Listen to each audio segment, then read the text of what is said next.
Party इतनी उरूज पर आ गई कि बीजेपी के पास 300 एमपी जीत कर आ गए। आज हमको इतना दबाया और कुचला जा रहा है कि हम अपनी आवाज तक नहीं उठा सकते। आज इतना डर सपा बसपा और कांग्रेस में पैदा हो चुका कि वो अपने मन से लफ्ज अल्पसंख्यक समाज मुसलमान लेने से इनका नेता डरता है। मेरे अजीज दोस्तों और बुजुर्गों, असदुद्दीन ओवैसी आपके दरमियान में आकर ये कह रहा है कि आपको डरने और घबराने की जरूरत नहीं है। ये एक तारीखी मुबारक सरजमीन है जहां से आप लोग तौहीद की शमा को रोशन करते हैं, सुन्नत के पैगाम को आम करते हैं। तो इस सरजमीन से एक गुनाहगार आपसे अपील करता है कि हिकमत और मसलहत के नाम पर खुदा के लिए अब के बार बुज़दिली के मज़ारे बंद करिए। डर के नाम पर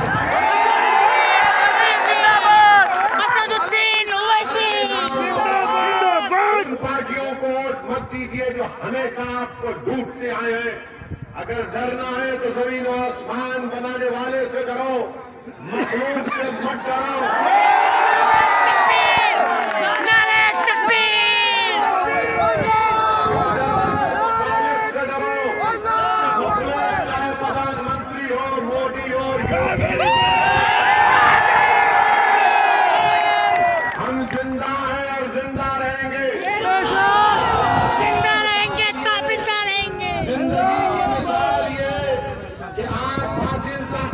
समझौता नहीं करेंगे,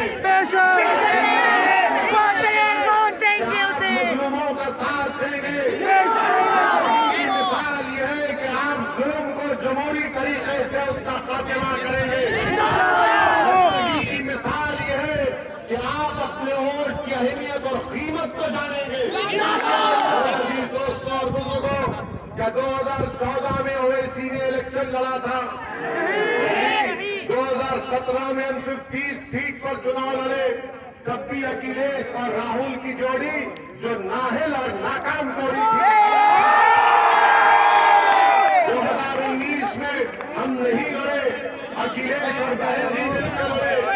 15 हासिल की। समाजवादी के लोग आज हम पर उंगलियां उठाते। बताओ समाजवादी के लोगों, तुम्हारे पास 5 एमपी जीते, जिसमें से 3 अल्पसंख्यक समाज के मुसलमान और एक पिताजी और एक बेटा।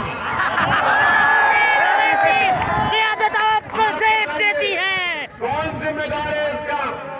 और मैं आपको बता रहा हूं, आज समाजवादी पार्टी के लोग असदुद्दीन ओवैसी पर इल्जाम लगाते।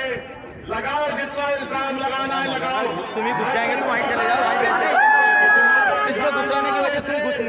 मैं पीछे हटने वाला नहीं हूं इंशाअल्लाह।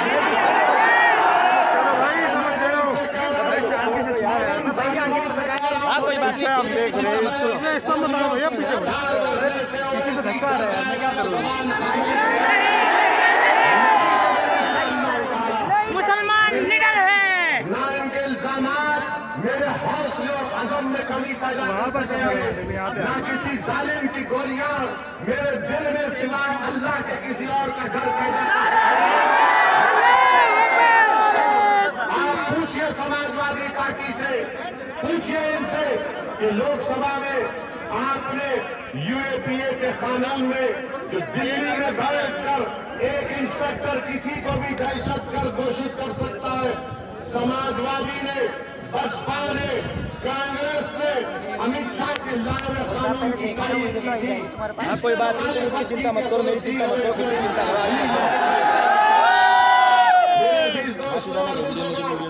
आपसे मैं अपील करने आया हूं कि डर कर वोट मत दीजिए। उमर मदनी को उम्मीद के नाते वोट दीजिए। और मुझे यकीन है कि उमर मदनी को अगर इंशाअल्लाह अल्लाह आपके दुआ वोट से कामयाब करेगा तो वो ना सिर्फ इस विधानसभा के लोगों को मुतमईन करेगा बल्कि अपने बुजुर्गों को भी शर्मिंदा नहीं करेगा। मेरे अजीज दोस्तों और बुजुर्गों, बहुत सी बातें हैं, मैं सिर्फ चंद बात आपके सामने करके यहाँ से रुखसत हो जाऊंगा। क्या कर रहे हैं?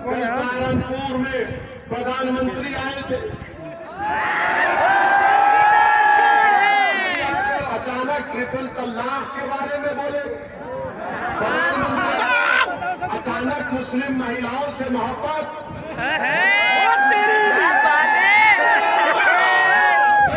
हरिद्वार, रायपुर, प्रयागराज, आगे चले जाऊँ जो संसद हुआ था उसमें जो मुस्लिम महिलाओं के बारे में अनाप शनाप बका गया।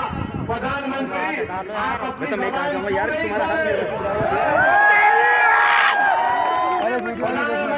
राज्यसभा लोकसभा में भाषण दिए, बहुत लंबा लंबा छोड़े।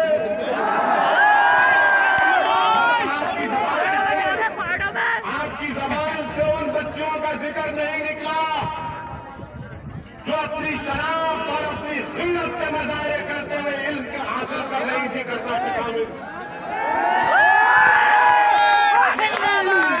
इल्म हासिल करना चाहती थी। देश के प्रधानमंत्री इस पर कोई तबसरा नहीं कर रहे।